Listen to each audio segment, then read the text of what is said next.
Have you ever been asked the question, what are you? All of the time, like all the time. Yes. Yes, I have. I've been asked that so many times, I really can't even recall a specific time. Yes, many times.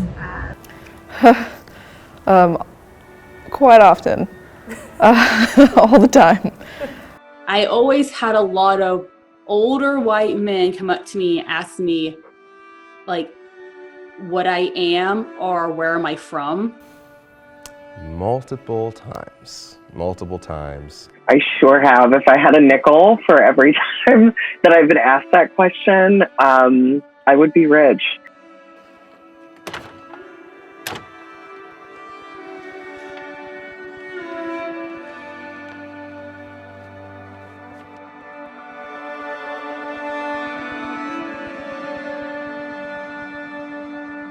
Have you ever had someone correctly assume your ethnicity? Yeah. Especially when I wear my hair down and big and curly. Yeah, absolutely.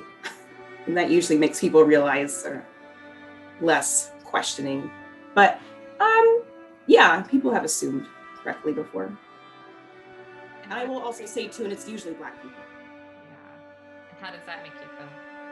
I mean, it feels good because it's like there's always kind of this. Sometimes I wonder, like, is it appropriate for me to like claim Blackness even though, you know, I'm only half? And so it does make me feel good to be like, okay, like, yes, I am seen as part of this and not like, you know, the other. I used to straighten my hair a lot more because, you know, Eurocentric beauty. So she straightened my hair and like that was it, my hair was straightened. But when it's straightened, I look very Indian. So when I got to like 15 or 16, still with straight hair, like I would have like Pakistani men come up to me like trying to hit on me and like ask.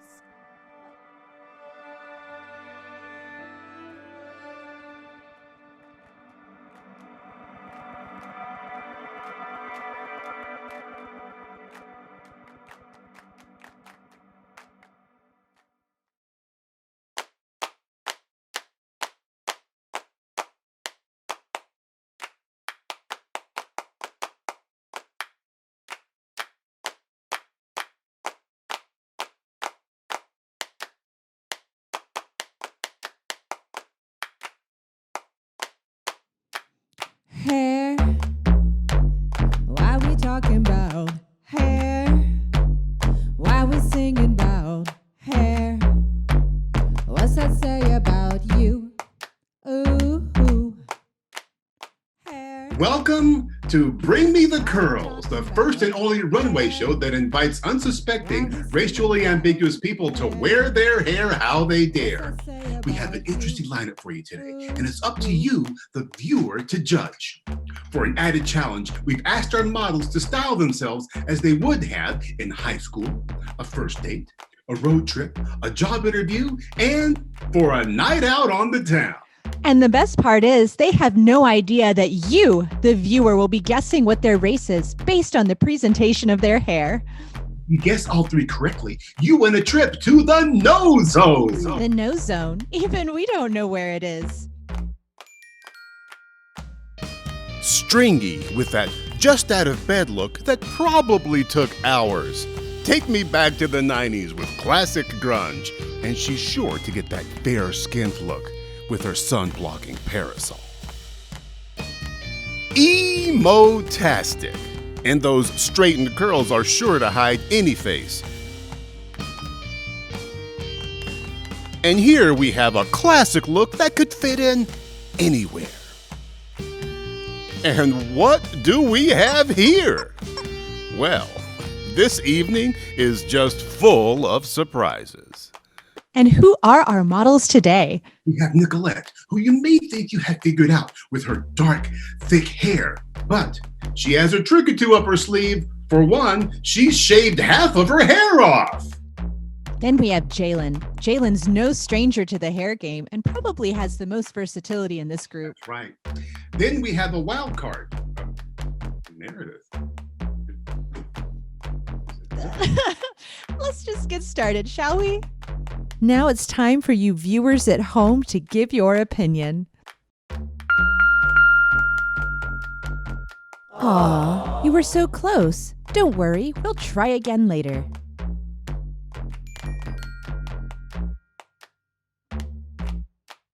Here we see Nicolette donning a throwback look from her childhood, the side braid. That's one way to contain the frizz.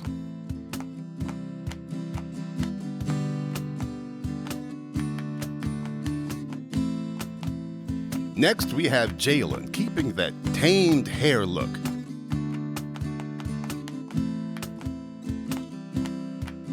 It's hard to imagine that just this morning she was all curl.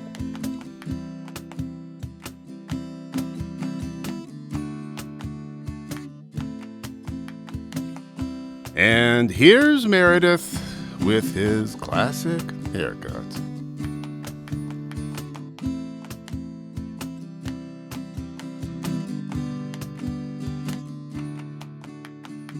I'm still waiting for the reveal with Jaylynn. Meredith seems like he's got his look down and no surprises from Nicolette yet. Yes, so far we've seen some pretty straightforward looks from Jaylynn. A little shift with Nicolette using that braid. Oh, but up next is one of my favorite looks, the road trip. With this look, you're going to want to be as unnoticeable as possible. Mm-hmm. The audience is really going to have to work at this one.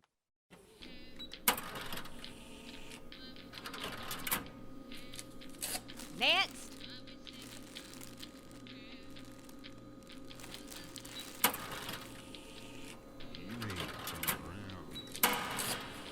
Next. You ain't from around here.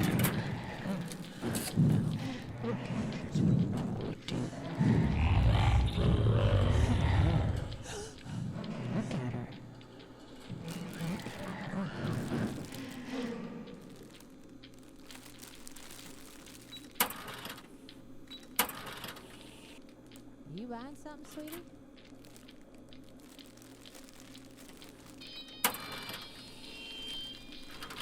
Next.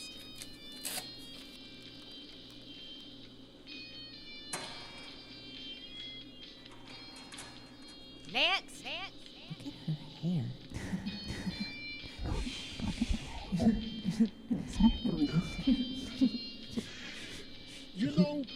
What is she?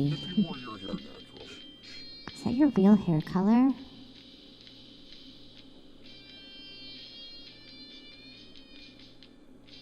What is she? Oh, hey, you're such a color.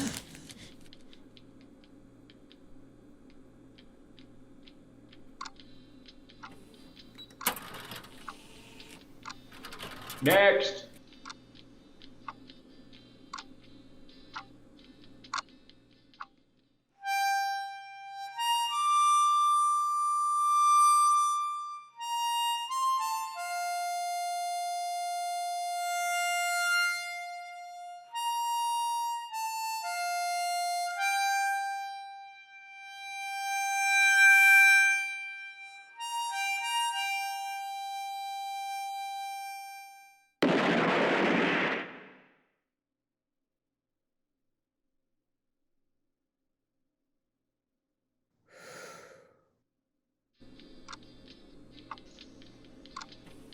Next.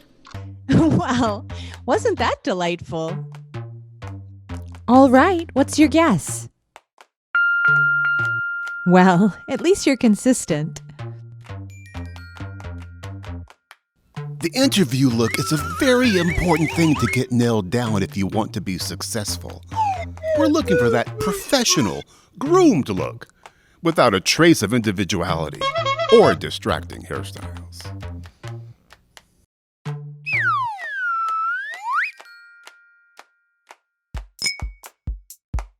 It's about to get hot up in here. And now, you're stealing my heart, Jaylynn is wearing that hair. And just look at that natural curl. They're looking at hair. It's what it's all about, hair.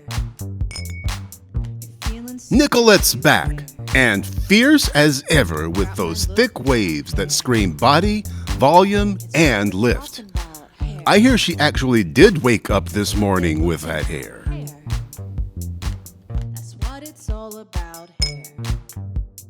And now we have a classic look from Meredith. Again. Hair, hair. Hair, hair. Well, there you have it. A really interesting twist there at the end with Jaylynn. Audience, now's your chance to weigh in with your opinion.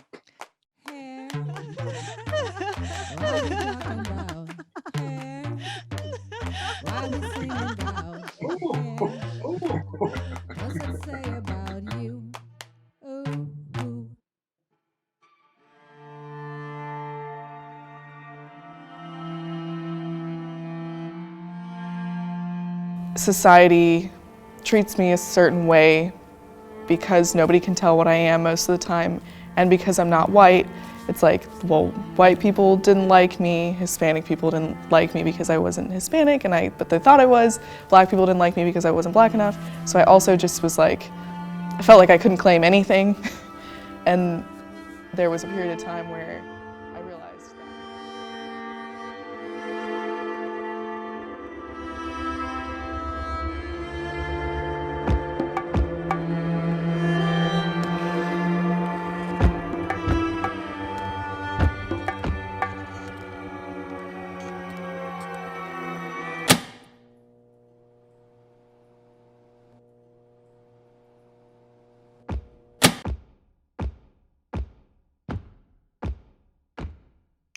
Acomorense.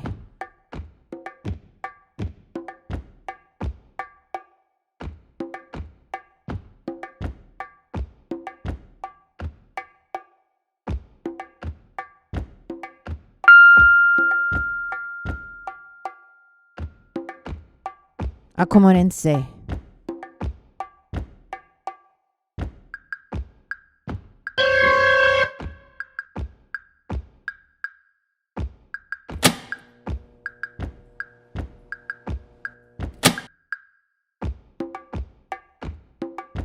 Sort.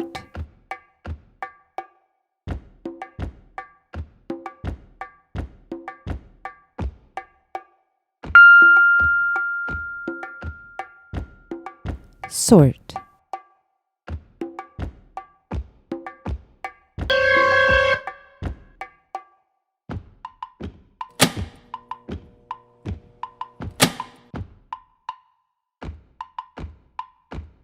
Classe.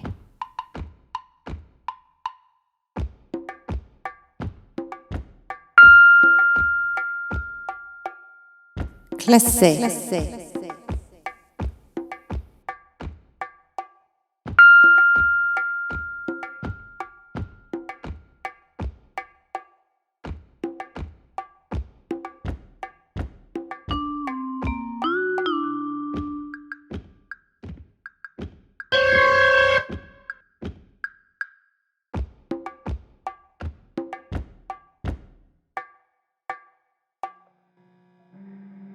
In 1936, Carl C. Seltzer, a physical anthropologist, was sent to Robeson County, home to the Lumbee people, in order to determine the blood quantum, percentage of native blood a person has, of its people.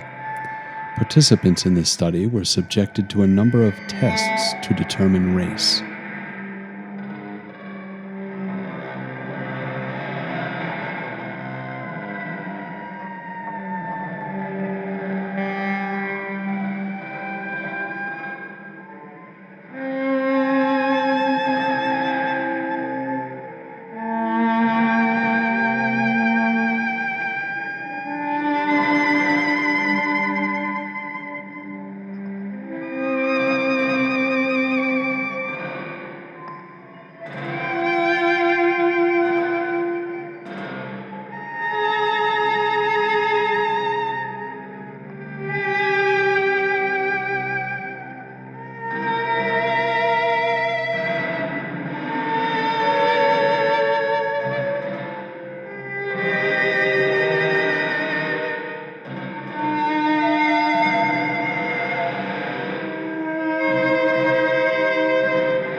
that's one of the things that I eventually learned later on when I became an adult, is that oftentimes people of color exist in white Americans' imagination before we exist in their reality. And when the reality doesn't match their imagination, that's when oftentimes the interrogation starts. Because it just doesn't match with their imagination. And if I had known that then, I probably would have had a little bit easier time, because I would have been able to just mentally just like, oh.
What are you? Are you? Are you?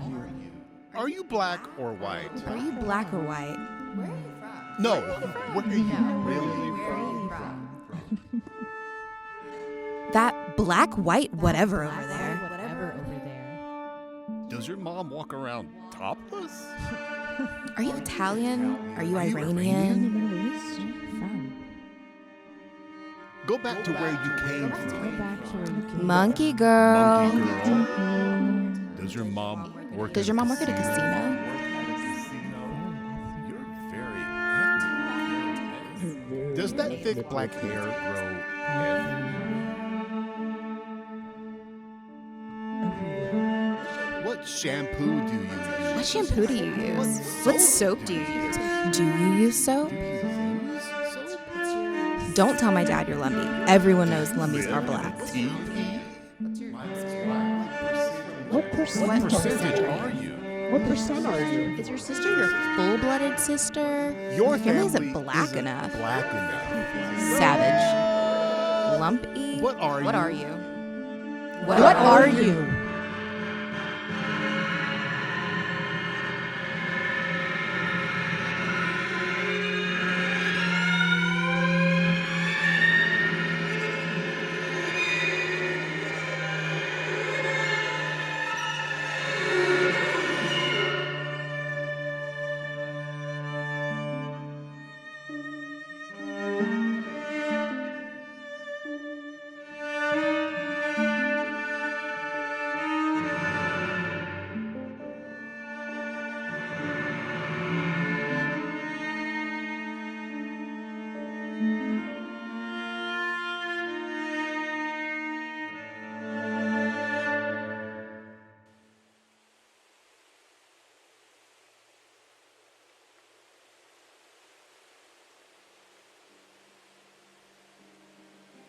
I wanted to create something beautiful because I believe that the act of creating beauty can give purpose to the creator and those who bear witness to it.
I wanted to create something beautiful. I wanted to create something beautiful.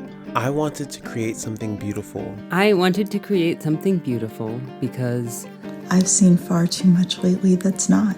I've seen some beautiful things in my life, and I've also seen some destructive and ugly things in my life. I have seen too many dark and unhappy things in my life, and for whatever reason, those are the things that linger with me. I want there to be more beauty, so I guess it's my responsibility to do what I can. The best way I've found to put aside those lingering, persistent thoughts is to take up the act of creation and the cause of beauty. It's worth it. Because if you have the opportunity to, then I think you should.